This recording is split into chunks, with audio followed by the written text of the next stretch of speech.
Hey guys, welcome back to the Top 10 Weakest series. Well, you guys have really done it. This is only the 5th video in this series, and yet you guys have managed to choose every single possible typing a starter Pokemon could be throughout the franchise. It's impressive. It wasn't until the end of Gen 7, when Eevee became an official choice, that the normal typing became a possible starter typing. But even if it was only once, it still counts. So today, we're going over the top 10 weakest normal types. And yeah, this is going to be a real interesting video. You've already seen the thumbnail, so you know a little of what to expect. The true question at this point is, what is going to be number 1? It could be Dunsparce, it's been the butt of many jokes for years, or maybe it'll surprise you, and it'll be something you don't really see coming, like Arceus. Well, alright, it isn't since it was on the top 10 strongest, but I gotta keep you guessing. So let's get into this already, and see what the worst of the worst is.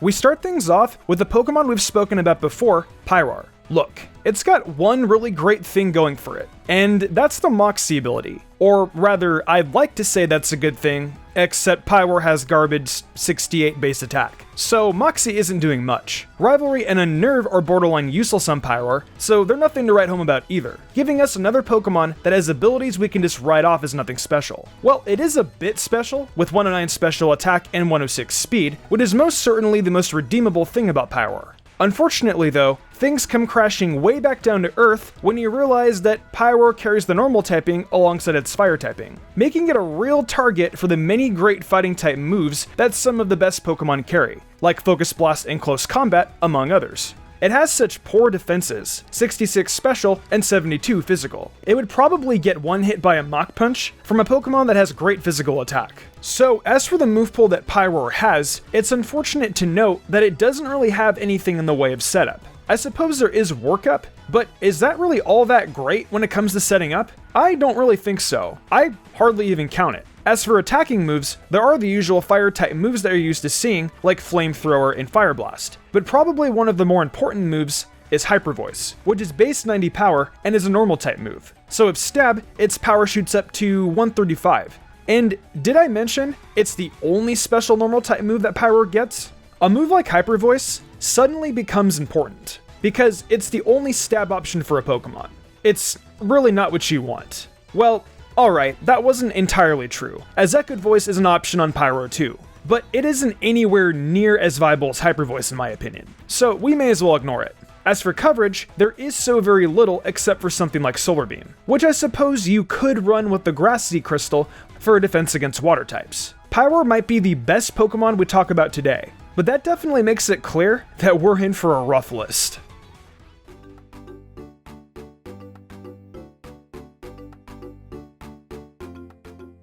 We actually have a 60-40 lineup on this list of dual types, and just plain old normal types. We started off with a dual type on this list, and now we can talk about our first full normal type, Standler. You'll notice something very telling on this list, and that almost every single Pokemon didn't make the cut for Sword and Shield, with the exception of the one in our thumbnail, and another which we'll get into shortly. The fact that we're talking about Standler right now is probably a pretty good indication of why that's the case. I actually kind of like Standler, but I won't deny that it is simply not a good Pokemon. I mean, sure, if you look at that butt frisbee, it gets a little mesmerizing, but unfortunately, that doesn't help it too much in battle. Its base attack is 95, and its speed is 85, which isn't horrible, and definitely helps keep it here high on the list. However, its bulk is really bad, with defenses between 62 physical and 65 special. It can't take hits obviously, so that's the first bad thing it has going for it. And the other is those abilities.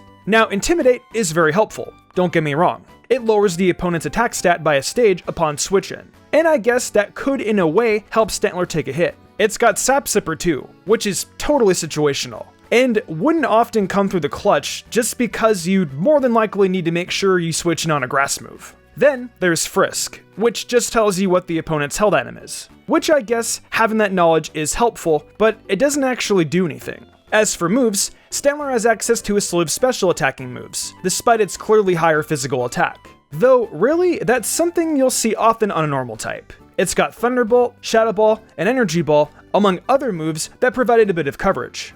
Why really its move pool is very lacking in the physical department, but at least it gets access to Calm Mind, which can raise those special stats. So it can use some of these moves to great success if you set up. But the problem with that is that you'll need to take a hit, and that is not Standler's strong suit. It's not a great Pokemon, but definitely not the worst. So at least the big horn Pokemon has that going for it.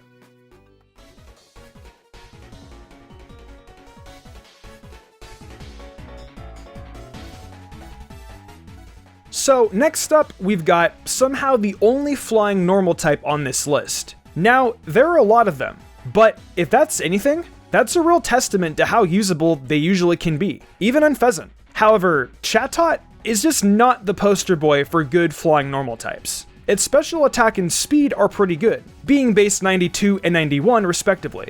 But man, if you thought Standler had no bulk, it's significantly worse for Chatot. Its defenses are in the 40s, and that's straight up pitiful. It's gonna get knocked out by a finger poke. And honestly, I'm already questioning myself if its good stats were enough to keep it at number 8 and not worse. Its abilities are really not good, as nobody likes Big Pecs, and Tangled Feet / Kenai are both so rarely activated that they're not worth talking about. Its move pool isn't impressive, and it certainly lacks any good special coverage. Chatter is an interesting move, as it is guaranteed to cause confusion, but that's it.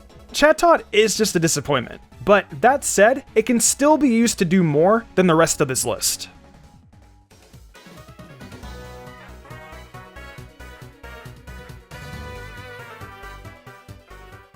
Ah yeah, it's Sazbuck again.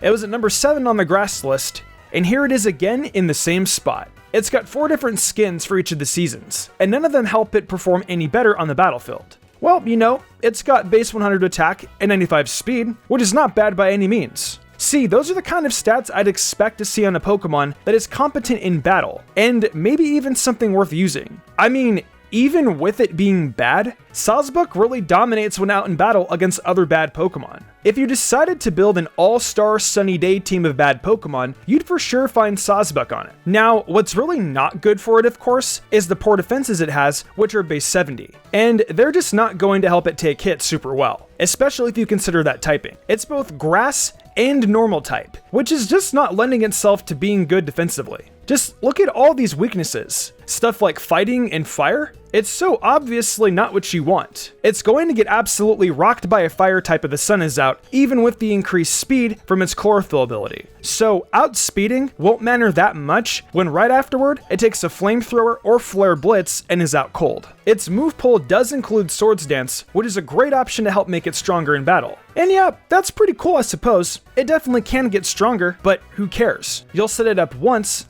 and in the same turn, something will hit you with a fire or fighting type move, and your Sazbuck is just some tender venison. A move like Double Edge can hit for great damage when Swords Dance is set up. And with the Normalium Z in Gen 7, you can take out about anything with it if you're set up. However, I ask again, who cares? You use Double Edge once, and after the recoil, Sazbuck is without a doubt getting knocked out. Like I said prior, Sazbuck is great against some bad Pokemon, but if you put it in there with more capable opponents, and it's gonna get destroyed before it gets a chance to do anything. I gotta say, thankfully for Sazbuck, it doesn't have to get spoken about again, since we've covered both of its typings. So, at least, I'll finally be closing the book on it.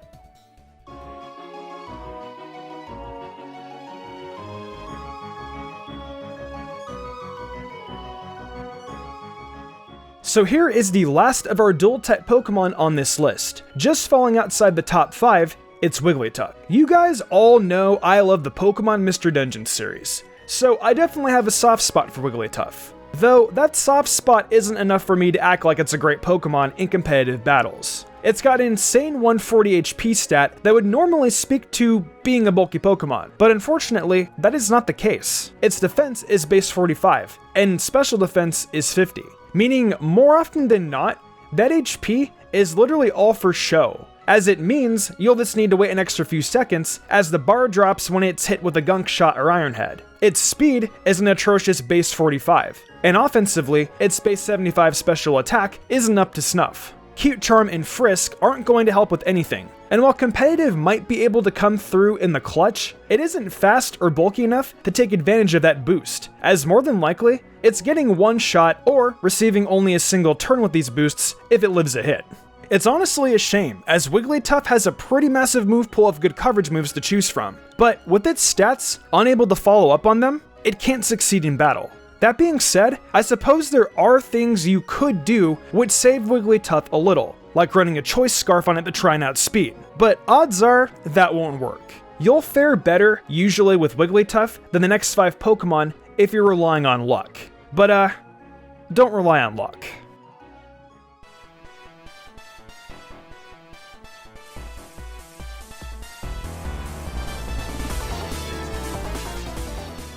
So we open up the top 5 now with this big fat cat, Pyroar.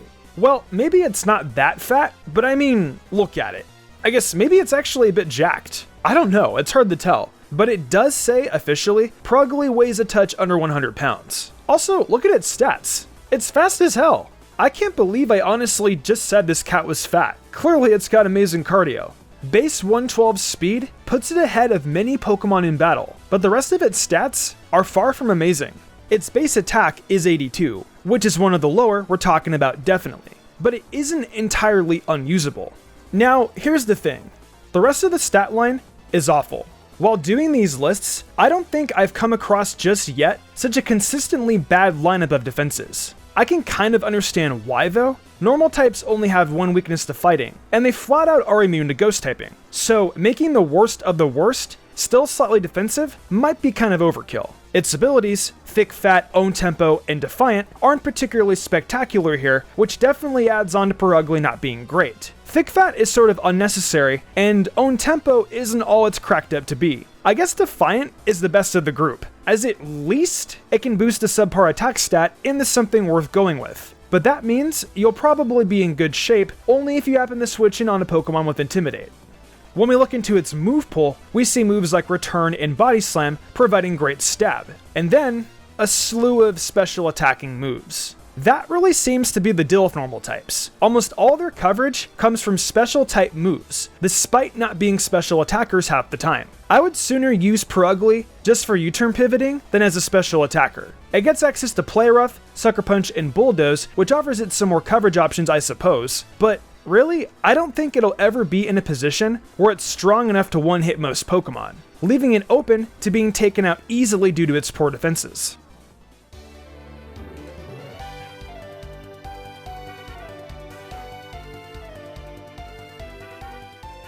It's the spot you've all been waiting for. You saw the thumbnail, and that's right, a legendary Pokemon flat out made its way onto one of these lists. There is no single Pokemon more screwed over by its ability than Reggie Gigas is. Slow Start isn't just an anime, but it's also the bane of Reggie Gigas' existence, preventing it from being able to make usage of its tremendous stat layout. 100 base speed, 160 attack, 110 in both defenses, and HP. That's the makings of a Pokemon that should definitely be on the top 10 strongest list. However, Slow Start's effects halves Reggie Gigas' attack and speed for 5 full turns every time it is switched out into battle. That is so insanely detrimental to the usefulness of Reggie Gigas. It's ridiculous, but I guess it falls in line with the theme of this Pokemon. It's a giant titan that is just waking up, and of course, while strong, takes a while to get going. Its move pool features ways to get around this, like using Substitute and Protect to try to run the turns out. And with Dynamax being a thing, you can eat hits even easier in Sword and Shield to run the turns down.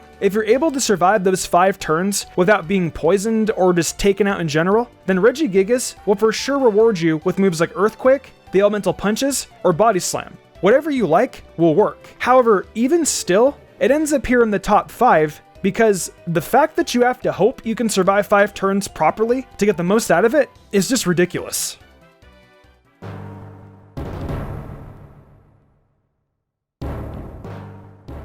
You know, we've had a distinct lack of those early normal type rodent Pokemon you'll normally come across on this list. It's time we talk about one, and it's by far the worst, Furret. I talked about Furret being the worst of that group of Pokemon a while back, and it rings true that it also is a very bad normal type. Its stats are led by 90 base speed and 85 base HP. But anything else? God, it's just so bad. It has 76 base attacks, and moves like Return and Knockoff are like the headliners of a bad move pool that includes the elemental punches. Why does it have base 45 special attack, but access to Focus Blast, Thunderbolt, and Shadow Ball? It drives me nuts to see these Pokemon with a horrible group of abilities and horrible special stats get these top tier move pulls that they can't use. I can't even imagine what else there is to say here. I guess it's cute. It sucks, but it's cute. There you go. As if I haven't had to say that before. These next two might be worse, but Furret, man, something about it just makes it feel even more disappointing.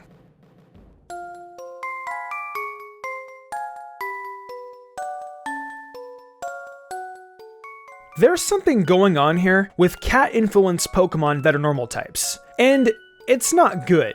They all seem to suck, and none worse than our penultimate Pokemon, Delcatty. Its stats are laughably awful, with a base 90 speed lampooned by a ton of stats that are either base 65 or 55. Delcatty can do absolutely nothing in battle at all. It's honestly so horrible. Why in the world would you ever want to have Normalize as an ability? It can turn the moves in Delcatty's pool, like Thunderbolt or Ice Beam, in the normal types. So they'll end up getting a stab boost, but now they aren't super effective against anything. Plus, again, its special attack is base 55, and that's absolutely one of the worst we're talking about here on this list. Only a little better than Furret.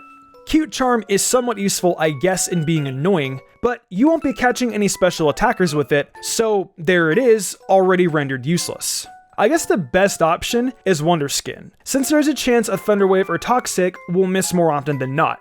But that's hardly addressing the main problem here. Delcatty is an absolutely awful attacker with a great move pool that is ultimately all a waste. Gotta tell ya, I almost feel offended by the fact that this evolves when exposed to the Moonstone. Could you imagine ever choosing to evolve a Skitty over a Nidorino or Clefairy? That is the implication of having a Delcatty, and it just sickens me. Get a real cat, guys. It would be much better than ever having to use this thing in any way.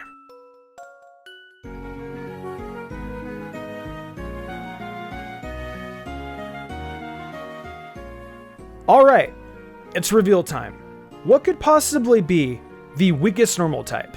Well, look at these stats real quick. They are 60 across the board, an absolutely awful layout of stats. It almost makes it look like some non-fully evolved Pokemon, but that isn't the case. These stats belong to Spinda, and if you knew that already, you're a real Pokemon master. There's not a lot to talk about since things are so self-explanatory. But I'll get a few things out here. I don't want to hear arguments about Contrary as an ability saving Spinda, as it doesn't. Contrary can't do enough to help stats this low. It's just the facts. Own Tempo and Tangled Feet are stupidly bad for this Pokemon. So, alright, it's got Dizzy Punch and Sucker Punch, all the elemental punches. It's basically Hitmonchan after taking too many hits to the head. There's some special moves too, I guess. Look, there's nothing I can say here. Spinda is the most boring of the worst Pokemon we've talked about thus far, and I can't even get angry about it. It's boring, it's plain, it's just normal. Huh. I guess that makes a lot of sense. Well, that'll do it for yet another weakest top 10. This one was a little rough to get through at the end there, but hey, it was definitely interesting. We had a legendary, an early route rodent, and a couple of cats. Talk about having some variety, am I right? I can't imagine what typing you guys want to tackle after covering the 5 that we have, so let me know down below what you'd like to see. Surprise me. So with that said, thank you to everyone for watching the video. Huge thanks to my phenomenal team and the amazing art done each week by Danny the Demon. I couldn't do all this without them. If you all enjoyed the video and want to see more content like this, be sure to leave a like, subscribe, and hit that notification bell. Be sure to leave a comment too, as it really helps us out. I also do other content on my Twitch, where I stream Genshin Impact, Mystic Zora, where I do Pokemon Let's Plays and other gaming content, and of course MysticSage, where I do all anime content. Right now, I'm focusing on Inuyasha and Yashahime, so if you're interested in that, be sure to check it out. If you'd like to support me even further than that, check out my Patreon. Whether it's a $1 tip to get early thumbnail access, or the $10 tier to get cool Perler bead charms and a shout out. There's tons of reasons to join today. These lovely people did, and I thank them all so much for their support. It really means the world to me. I think I'm gonna wrap this up though. I'm Mystic Umbreon, and I will see you all next time with some more amazing Pokemon content.